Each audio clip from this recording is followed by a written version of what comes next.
Right, in today's lesson we're going to learn how to froth milk for lattes.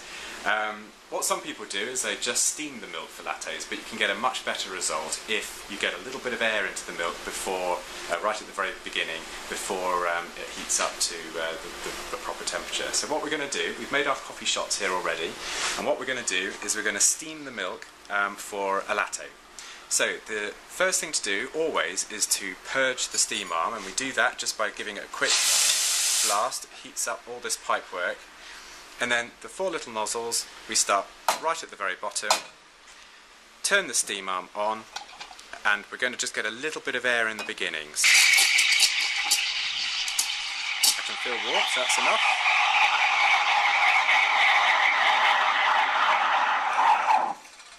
Notice that the pitch goes down as well.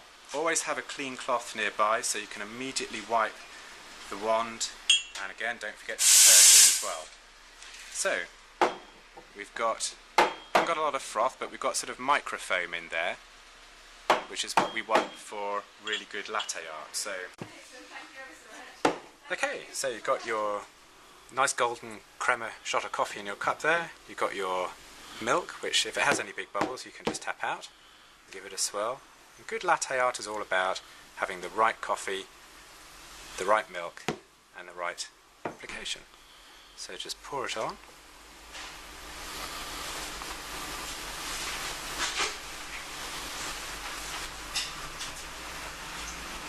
There you go. So what we've got here is your nice golden crema, and it's mixed in with milk, which is just beneath it, just beneath the surface. So if I just touch it slightly, you can see the paleness of the milk just underneath. And when somebody drinks that, they're drinking the coffee through that really creamy, luxurious layer. And if you manage to have some kind of pattern on the top, although that does take practice, and I know that you can do a better job than I've done there, then really you've cracked it. Those lattes, or if you can make lattes at least with this consistency on top, will put you miles ahead of most of the competition out there. So let's try this one.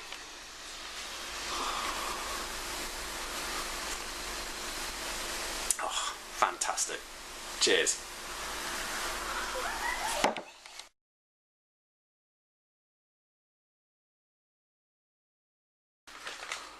Okay, after you've frothed your milk, give it a slight bang to get rid of any large bubbles that might have been created. Give it a swirl to mix it all in as well. And then you're ready to pour. Now, good latte art revolves around having a good crema on the coffee and frothing the milk just right. And finally, just pouring it right as well. So just pour it in.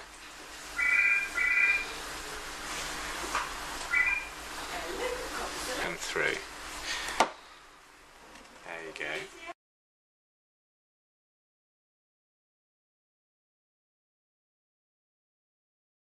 Okay. Right, this time we're going to make a cappuccino, and the only difference between cappuccinos and lattes really is how much air you get into the milk to start with. So with cappuccinos we're going to get quite a lot of air in to give the volume to the milk, and the only real difference that you'll find between cappuccinos in the UK and perhaps cappuccinos that you might find in Italy or on the continent is really how much air the barista gets into the milk to start with. In this country we're a lot more used to having some kind of texture to the milk, which is a lot drier of foam, so we're going to get as much air in as possible.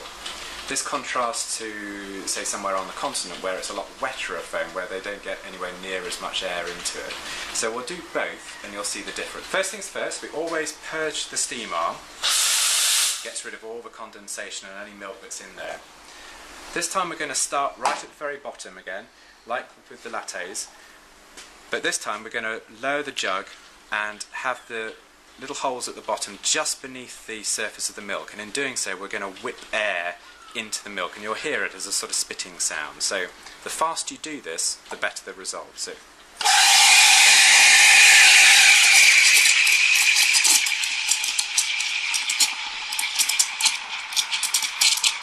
maintain that spitting noise as the froth comes up the jug.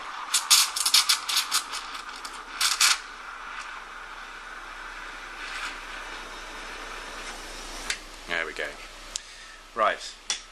Don't forget, as soon as you take your wand away, give it a really good wipe with a clean cloth.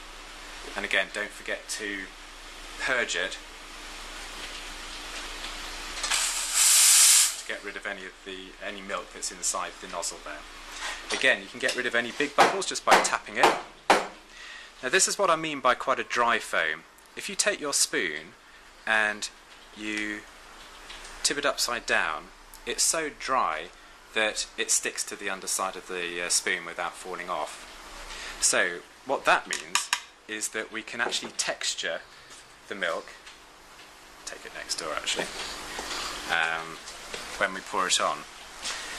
Now cappuccinos are roughly a third coffee, a third steamed milk, and the top third, only the top third, is the frothy milk. So the way I tend to do it is I pour on my milk until we're around about 2/3 up, and then I put on my foam like so.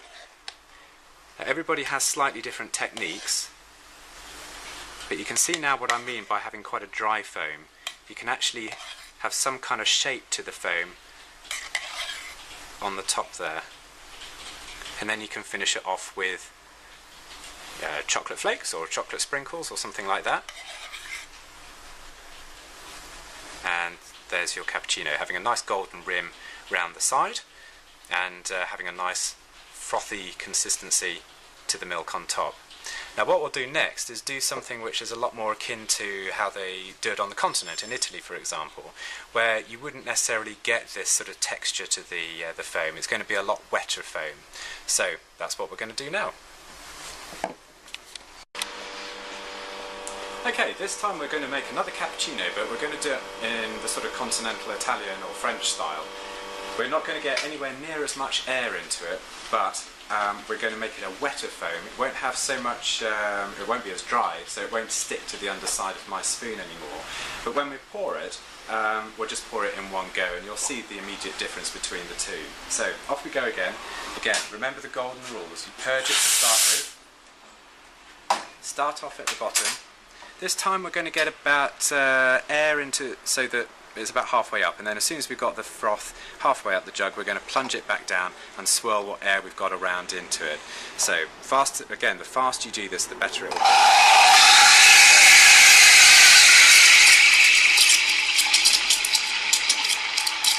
So as the milk starts to come up, you just lower the jug. It's about halfway up the jug now, so I'm not going to get any more air into it. I'm just going to stop it. That's plenty hot enough.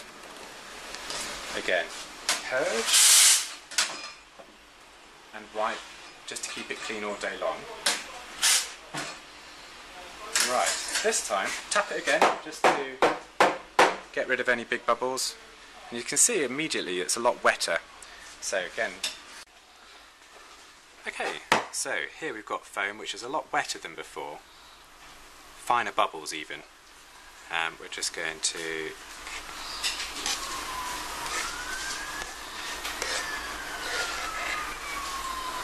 pour that one on, and again just finish with a sprinkle of chocolate or chocolate flakes.